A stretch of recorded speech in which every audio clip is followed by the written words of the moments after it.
তাকে জান্নাত দয়াল আমি আল্লাহর দেখাও পাইলাম, আমি জান্নাত বেহেশতও পাইলাম। দয়াল এই যে মাঝখানে মুরিদ পড়তে হয়, মুরিদ পড়তেই হবে, মুরিদ না পড়লে পাই নাই। তাহলে একটা পীর কি আল্লাহ চাইতে বেশি বড় কিছু দিতে পারবে? নামাজ পড়লে আমি আল্লাহ পাইলাম, বাবা মার কাজমত করলে ব্যস্ত পাইলাম, তেল তো পাইলাম, আর কি আছে? দয়াল গো, আসলে মূলত কিসের জন্য বায়াত করতে হয়? আমি কেন তোমার কাছে কোন ধন কোন জিনিসের অভাবে আমি তোমার কাছে বায়াত করব? কারণ আল্লাহ চাইতে বড় এই পৃথিবীতে আর কিছুই নাই। আমরা সবকিছু করি শুধু আল্লাহকে পাওয়ার জন্য। আল্লাহ আমার এইটা দেন, আল্লাহ আমার ওইটা দেন, আল্লাহ আমার সহায় হন, আল্লাহকে পাওয়ার জন্য আমরা সবকিছু করি। কিন্তু এই মুরিদটা পড়তে হয় কিসের জন্য? আপনার কাছে একটু আমার বুঝার বাসা, আমি এই জিনিসটা বুঝি না, এই জিনিসটা বুঝাই দিলে আমার একটু ভালো হবে। তাই ছোট করে আমি প্রশ্ন গান গাবো না, মৌখিক দুই একটা প্রশ্ন করব। বাবা ভালো, অল্প ভালো, তাহলে আমাদের ভালো লাগে।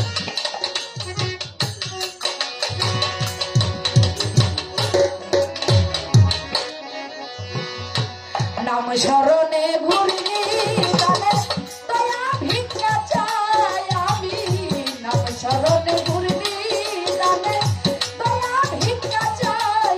ও গোয়েন্দা তোমার মত মতরধি কেউ নাই, ও গোয়েন্দা তোমার মত মতরধি কেউ নাই। তোমার নাম স্মরণে ঘুরিনি গানে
কি সুন্দর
ধৈর্য করেন নীরব থাকে হাইরে বন্ধুগণ আপনারাই আছেন যত জ্ঞানী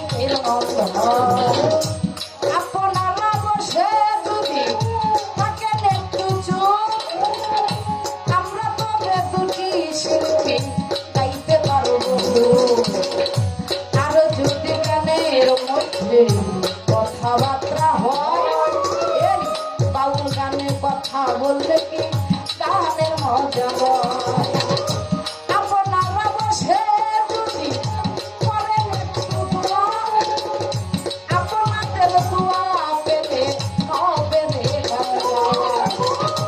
আপনারা বসে যদি করেন একটু দোয়া আপনাদের দোয়া পেলে হবে রে বাড়ির মালিক আছেন যিনি আমার বাবা দিলে জানাই মাঝে মধ্যে আমরা একটু গরম পানি চাই মাঝে মধ্যে পান দিবেন একটু নতুন সর্দা সকা আস্তে আস্তে গলার সাউন্ড হইয়া যাবে চাইয়া খাওয়ার অভ্যাস কিন্তু বাবা আমাদের নাই বাবা নিজের জন্য আমি একটু চাইয়া যাই চাইয়া খাওয়ার অভ্যাস কিন্তু আমার কিন্তু নাই আজকে আমার বাবা দুধের জন্য একটু আমি চাইয়া যাই ওরে তারা উঠাইলে আমার কি তুই খাইব তারা উঠাইলে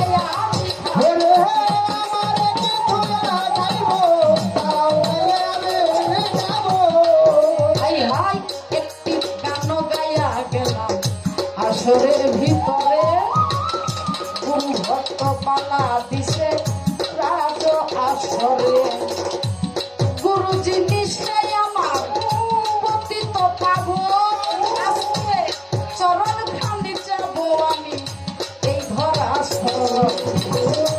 একটা প্রশ্ন করছি আমি আসরের ভিতরে ছোট করে আরেকটা কথা জানবো সবাই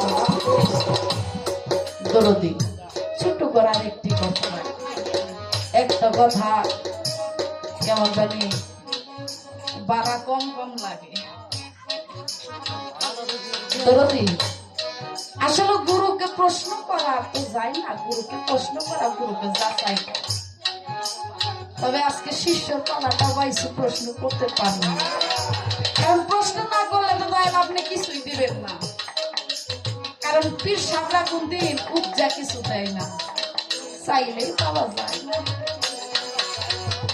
সন্তান যদি না কান্না করে মা এই দুধ দেয় না মা সারাদিন কাজ করতে থাকে যখন কান্না করে সন্তান এই কান্নার মমতায় দৌড়িয়ে যায় কাছ থেকে তুলে নেই স্তন পান করায় দরদি গো আজকে আমি যদি না চাই আপনি কিছুই দিবেন দয়া আল্লাহ পাক যখন আমাদেরকে সৃষ্টি করেছেন তখন 16 আনা দিয়ে সৃষ্টি করেছেন ওই জায়গায় এক আনাও কম দেয় নাই ঠিক না বাবা 16 আনা দিয়ে আমাদের এই পৃথিবীতেও পাঠাইছে কোনো কিছু কমতি রাখে নাই দয়াল গো এই পৃথিবীতে এসে আমরা এ কাম করে ও কাম করে আস্তে আস্তে আমাদের 16 আনা থেকে এই আনা কমাইতে কমাইতে আমরা 5 আনাই আইনা ফেলছি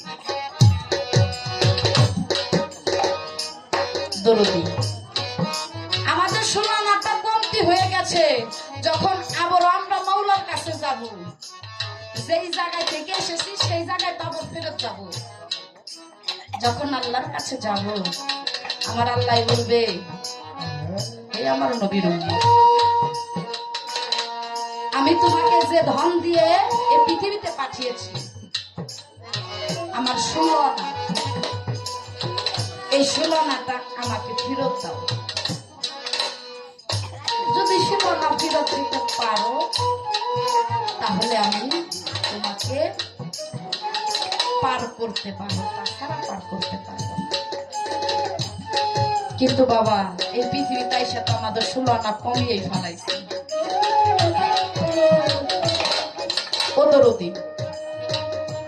এই যে 16 আনাটা কমিয়ে ফেলেছি, তাহলে এই 16 আনাটা আমি কেমন করে এই পৃথিবীতে আমি ঠিক রাখবো?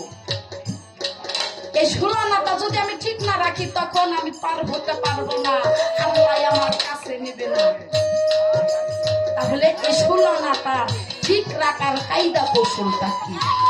জানো, যে ধন নিয়ে আমি পৃথিবীতে এসেছি, সেই ধন জানি আমি আল্লাহকে গিয়ে আবার আল্লাহকে বলতে পারি, এই নাও, তুমি যে 16 আনা আমাকে দিয়েছিলে, আমি তোমার 16 আনা তোমাকে ফেরত দিলাম। তাহলে দয়া, এই 16 আনাটা একটা ঠিক রাখা কায়দা কৌশলটা আমাকে শিখাইয়া দেবেন। আর যে 16 আনা, আমি কিছু 16 আনা হারিয়ে ফেলেছি, এই দেহে এই 16 আনাগুলো আমি কেমন করে ফেরত পাবো? শুনি যে দয়ালের কাছে গেলে হারানো ধন পাওয়া যায়। দয়াল, যদি সেই হারানো 16 আনাটা যদি আমি পেয়ে থাকি, তাহলে আমার জীবন সাফল্য। আর যদি না পাইতে, তো আফসোস সারা জীবন থেকে যাবে যে আমি যে 16 আনা হারিয়ে ফেলেছি, সেই 16 আনা আমি আর ফেরত পাইলাম না। এই 16 আনাটা আমি কেমন করে ঠিক রাখবো? আর যে 16 আনা আমি হারিয়েছি, এই 16 আনা আমি কেমন করে ফেরত পাবো? এই কথা দয়াল আপনি আমাকে বুঝিয়ে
তো ছোট করে আমি দুটি কথা আমার দয়ালের কাছে আমি রাখছি, কারণ আমার দয়াল অতি সুন্দর ভাবে জবাব দিবে। আজকে আমাদেরকে বুঝিয়ে দিবে, কারণ যিনি নাকি দয়াল সে অগাধ জ্ঞানীর জ্ঞানী, তার ভিতরে কোনো জ্ঞান অভাব নাই। অভাবটা হচ্ছে আমার, কারণ আজকে যিনি নাকি আমার মুর্শিদ, একটা মহাসাগরের মধ্যে যেমন একটা জাহাজ থাকে তার পিছনে ছোট্ট একটা ডিঙি নাও থাকে, আজকে হচ্ছে আমি সেই ছোট্ট একটা ডিঙি নাও, আর আমার দয়াল হচ্ছে সেই সাগরের একটা জাহাজ। দরদি গো, গুরু একটা শিষ্যকে সবকিছুই করতে পারে, সে যদি ইচ্ছা করে আমার এই শিষ্যকে আর মানুষের মতন মানুষ বানাবো, আবার যদি ইচ্ছা করে আমি শিষ্যকে কিছুই দেব না, সে যদি অর্জন করে নিতে পারে নি। আসলে দয়া, আজকে আমি কিছুই জানি না, কিছুই বুঝি না। একদিন সিরাজ দরবারে রাতে বাউল গানের অনুষ্ঠান হয়েছে। শিষ্য ভক্তরা সবাই সারা রাত জায়গা গান শুনছে। শেষ রাত্রিতে গান যখন শেষ, তখন আমার সিরাজ সাহেব প্যান্ডেলে বসে বসে সব শিষ্য ভক্তদেরকে ডাকতেছে, কই রহিম করিম জব্বার তোরা কোথায় আসছ রে সবাই, আমার সামনে আজকে তোদের একটা জিনিস আমি দেব। এই কথা শুনে সবাই দৌড়ে সিরাজ শাহর সামনে আইসা উপস্থিত। তার পিছনে, সবার পিছনে আমার লালন বৈশা দিচ্ছে। এই যে মা জননীরা, মা গো, ও মা, আপনারা একটু নিরাপত্তা পালন করুন। আজকে আমার কুদ্দুস ভান্ডারী 11 মাস 29 দিন পর আজকে এত সুন্দর একটা অনুষ্ঠান করতেছে। একটা অনুষ্ঠান করতে গেলে বাবা আনুমানিক 1-2 মাস থেকে আগে থেকে প্রিপারেশন নিতে হয়। একটা অনুষ্ঠান করা যে কতটুকু কষ্ট, কত দৌড়াদৌড়ি। তাই মাগো, আপনাদের কথার কারণে যদি আজকে অনুষ্ঠানটা নষ্ট হয়ে যায় না, আপনাদের মান্যত হবে, তার সাথে আমার, কারণ আপনারা হচ্ছেন মায়ের জাত, আমি একটি মায়ের জাত। তাই মাগো, আপনাদের চরণ তলে হাত রেখে বলতেছি, মা একটু নিরাপত্তা করুন। সবার পিছনে লালা নাইসা চুপ করে বইসা রইছে। এখন শিষ্যরা বলতেছে, বাজান সারা রাত গান শুনলাম, এখন তো ঘুমাইতেছি, আপনারা ডাকলেন কিসের জন্য? তখন সিরাজ সাহেব বলে, ওরে আমার শিষ্য ভক্তরা রে, আমি তোদের কিছুই দিতে পারি নাই, আজকে আমি তোদের প্রত্যেক শিষ্য ভক্তের মনের বাঞ্ছা পূর্ণ করব। তোরা আমার কাছে কি চাস? আজকে যা চাবি আমি তাই তোদেরকে দেব। এই কথা শুনে দরবারে এক শিষ্য, নাম তার কবি, ফট করে দাঁড়াইছে,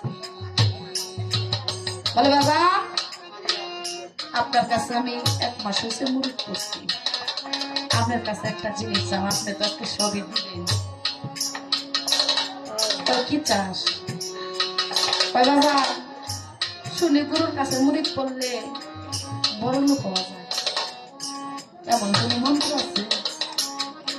আমার সিরাজ সাহেব মস্তি হেসে দিয়ে বলে, বাবা তোমার বলা শেষ, ওই বসে ওই বসো। আরেকজন দাঁড়িয়েছে, বাবা আমার বিয়ে হয়েছে 5-7 বছর হয়ে আসলে কিন্তু কোনো সন্তান আদি হয় না, আমার উপায় কি? বলে তোমার বলা শেষ, ওই বসো। আরেকজন দাঁড়িয়েছে, বলে, বাজান গো, কতদিন ধরে ব্যবসা করতেছি কিন্তু লাভ পাইতেছি না, খালি লস, কিছু বিধান আছে নাকি? এক একজনের এক এক মনের আশা। মহারাজ আবুল সরকার বলেছে হরেক রকম পাগল দিয়ে মিলাইছে মেলা, বাবা তোর দরবারে সব পাগলের খেলা। একটা দরবারে হরেক রকম পাগল থাকে, কেউ টাকার পাগল, কেউ বাড়ির পাগল, কেউ নারীর পাগল, কেউ বাবার দয়ালের পাগল। আমার সিরাজ সাহেব যাকে যা দিলে ভান্ডটা কুলাবে, সিরাজ সাহেব তাকে তাই দেয়। দেওয়া শেষ, যাওয়া সবাই চলে গেছে। দেখে লালন সবার পিছনে চুপ করে বসে রয়েছে। সিরাজ সাহেব লালনকে ডাকতে, বাবা লালন এদিকে আসো। লালন গুরু হুকুমে আস্তে আস্তে দয়ালের চরণের পাশে বসে হাতে জোর করে, লালন ও লালন, সবাই তো সবকিছু চাইল, লালন তুই তো আমার কাছে কিছুই চাইলি না। ও লালন, তোর কি আমার কাছে কোনো জিনিস চাওয়ার নাই?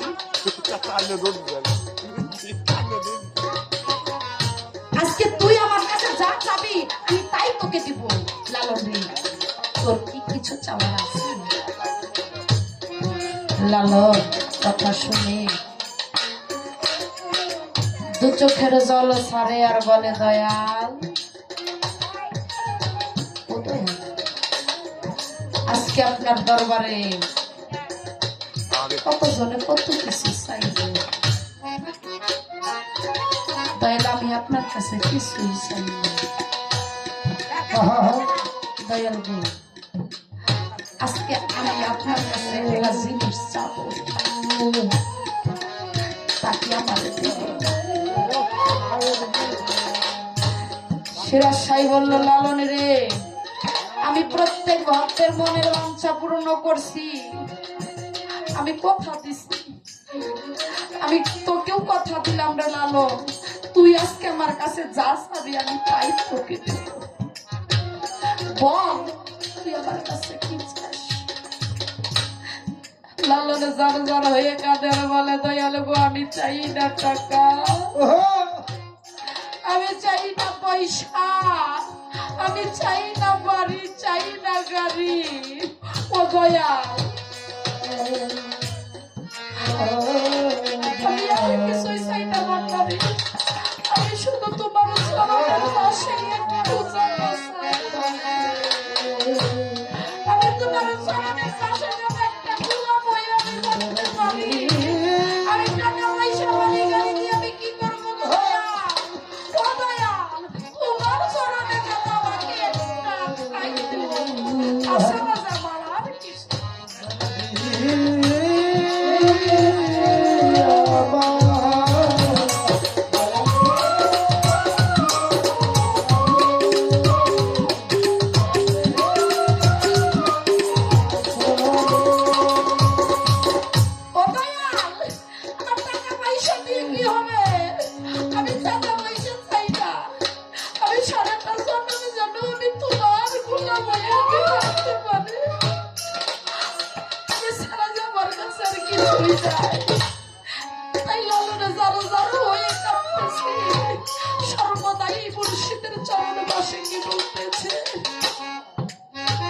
জনম জনম হরে থাকবো তোমার চরণ দাসী, ও আমি জনম থাকবো তোমার চরণ দাসী, জনম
জানে গো ব্যথা তুমি গো কই রইলা গো দরদি কই রইলা গো